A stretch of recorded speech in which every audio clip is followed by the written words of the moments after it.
Okay, we are going to dive into the eviction process when it comes to paperwork.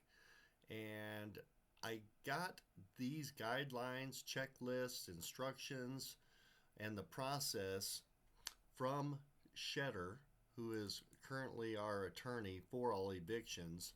So anytime you have a question, they are there to help us out with this. You don't have to be an expert on evictions to know what needs to be done. I really try to hand this off more to Shedder.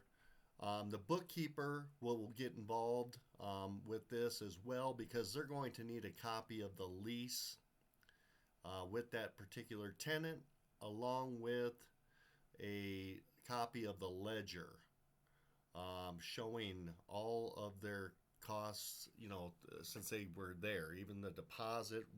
They need to see all of that. So this right here, if we start at the top of this chart, the demand notice is served. Now, to go into a little more detail about that, Colorado state law now will not allow us to charge to post a notice as a property management company or as an owner. I used to do that, post the notice, and I would charge $100 for me to actually have to go out to the property and do it, and I'd make a few extra bucks, and I didn't mind. Then I started getting into some shady situations with shady tenants that I was trying to serve. And like for instance, one person, they were into drugs and there was guns on the property and different issues were going on. And they would peek out the door if I knocked, and they were tweaking on drugs, and I didn't want to, and they knew who I was, and I didn't want to get shot over posting a notice. So I felt it was better to just hire Shedder to do that. And then now we can actually charge the tenant whatever the posting fee is. We can't make any money off of it, but if that is something that we charged and somebody else did, we can charge them for that. Now, the next thing is the tenant is either going to comply or they're not on that pay or quit.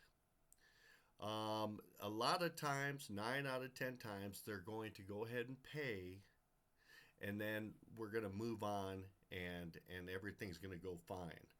If not, then Shedder will file the paperwork, take it to court, get that process started, and then at that point, really the only thing you need to understand is they're going to get the sheriff out there, and they're going to post another. If they don't pay, by the time that pay or quit happens, they're going to order the sheriff to come out there, and they're going to say, "Hey, sheriff has been ordered." And then at that point, when the sheriffs show up, which we won't know exactly, they'll let us know, but we cannot ever let the tenant know when the sheriff's going to show up, ever, because you're putting the sheriff's life in jeopardy at that point, and safety.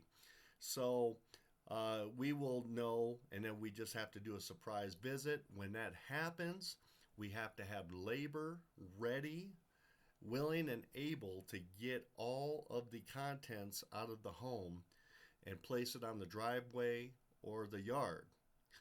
It cannot be placed on the curb, sidewalk, street. And then we have, I believe it's 24 hours. We can go into some more of those specifics on other things. There's going to be other topics to this particular topic, or main topic of evictions. And so we most of the time, again, 9 out of 10 times, as soon as you post that sticker up on the door that the sheriff's coming, they are going to get out of there, and then if they or they're going to pay, because they don't want all of their belongings out, and they know it's serious at that point. Now, when that does happen, um, uh, we need to have all of the labor, and I think we only get an hour for the sheriff, and you have to be able to get all of those contents out in 1 hour. So you need a big labor force to get everybody out. They'll do up to 2 hours with a bigger home. Excuse me, but that's just something that they'll let you know what needs to be done. You will need a locksmith, even though we have keys to the property. They may have changed the locks, and if they did that, then we need the locksmith to get in, gain access, and then change the locks immediately when we're done.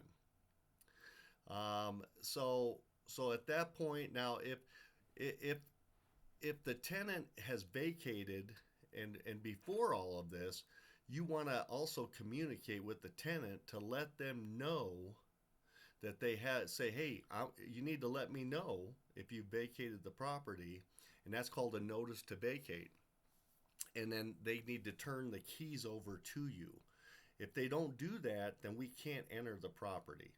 So unless you're with that tenant, which most likely you won't be dealing with that at all. But other than that, that's really about the extent of it. When you're posting the notice to pay or quit, that you have to deal with this. But other than that, I'll keep you posted on other eviction processes here as well. Thank you.